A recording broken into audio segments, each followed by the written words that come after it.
Hello, it's Marcus here from bizresearch.com. In a landmark case that's set to determine whether Craig Wright is Satoshi Nakamoto, the inventor of Bitcoin, the judge has declared that Craig Wright is not Satoshi and will provide his final judgment soon. In this video, we will examine how the court's proceedings may have missed exploring the most important facts and questions, at least to me, that is relevant to its determinations, and the reasons why I still believe that Craig Wright is Satoshi Nakamoto.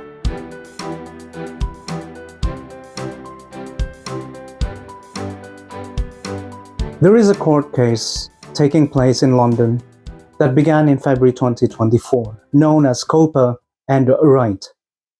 The court aims to determine whether Craig Wright is the inventor of Bitcoin, Satoshi Nakamoto. After the cross-examinations, a statement by the judge has been widely interpreted as his conclusions that Craig Wright is not Satoshi Nakamoto. However, upon reading the court transcript, some people still interpret the judge's statements differently, believing that no judgment has yet been made. Therefore, they await the judge's final written decision, which will be available in due course. Having reviewed the transcript myself, the way I interpret it is that it implies the judge indeed believes that Craig Wright is not Satoshi. And for most people like me who interpret it the same way, this decision has disappointed many who thought that BitcoinSV represents the most accurate implementation of Bitcoin and that Craig Wright is Satoshi. And it's triggered various reactions from people. There are some individuals who expressed anger at Craig Wright and declared that they will cease working on their BSV projects. There are still many others, though, who believe that BSV retains its technical superiority over BTC and other cryptocurrencies. And of course, as you would expect, there's plenty of BTC supporters who have seized the opportunity to boast and ridicule BSV supporters and Craig Wright online. As someone who has come to believe that Craig Wright is Satoshi Nakamoto, what evidence would convince me otherwise? For me, COPA needs to present. They need to summon the real Satoshi. They need to call him out, and they need to say, here he is, and they need to support it with overwhelming evidence. Now, if Satoshi is still alive today, what do I expect him to be doing in light of what had been happening to Bitcoin since his departure in 2010? I expect him to be working within blockchain, specifically Bitcoin, to fulfill the vision that he outlined in the Bitcoin white paper and in his forum posts, emails, and other writings, where he emphasized 1. Low transaction costs, which is crucial for a cash system. 2. The ability for Bitcoin to handle massive transaction volumes, which is essential for a global cash system. And 3. These features should be achieved on-chain, without relying on so-called layer 2 solutions like the Lightning Network or Liquid, which are not mentioned by Satoshi or the Bitcoin white paper. Currently, there's no one alive besides Craig Wright who is vigorously pursuing these goals as much as he is. Specifically, Craig Wright has led several initiatives, including 1.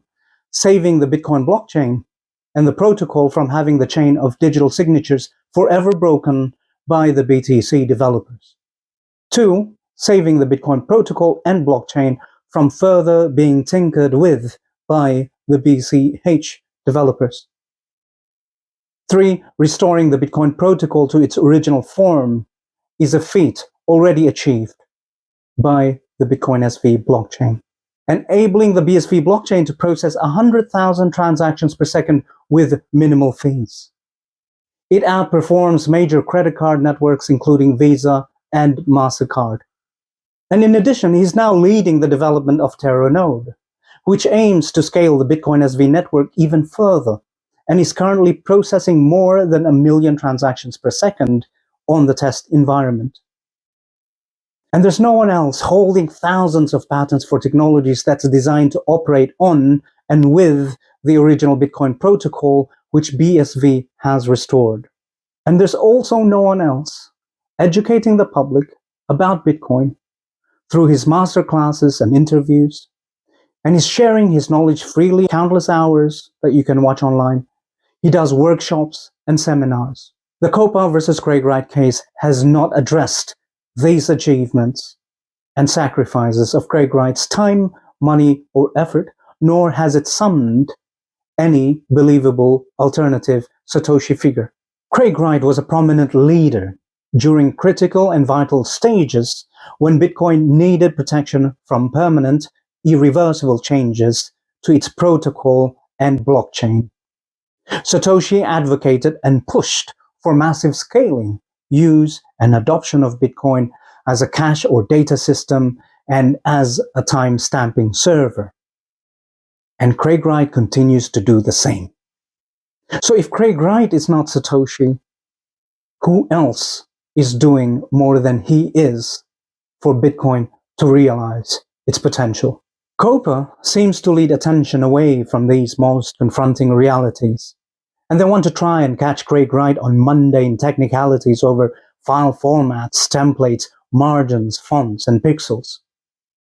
COPA's main argument seems to focus and rely mainly on the supposed independent expertise provided by the Madden report, written by Patrick Madden, whom many have criticized his qualifications as an expert in PGP and latex, and whose supposed report was finessed by his lawyers.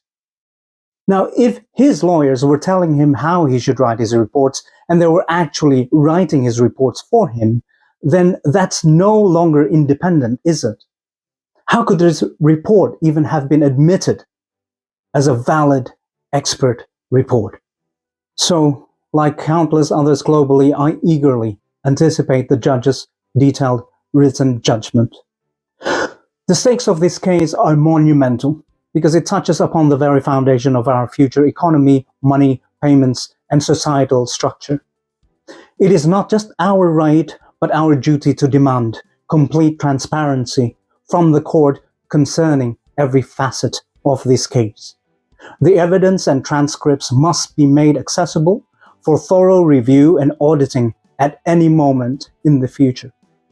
This is crucial to verify that the court's decision was reached through rigorous diligence, fairness, and honesty, addressing one of the most pivotal questions upon which our collective future depends.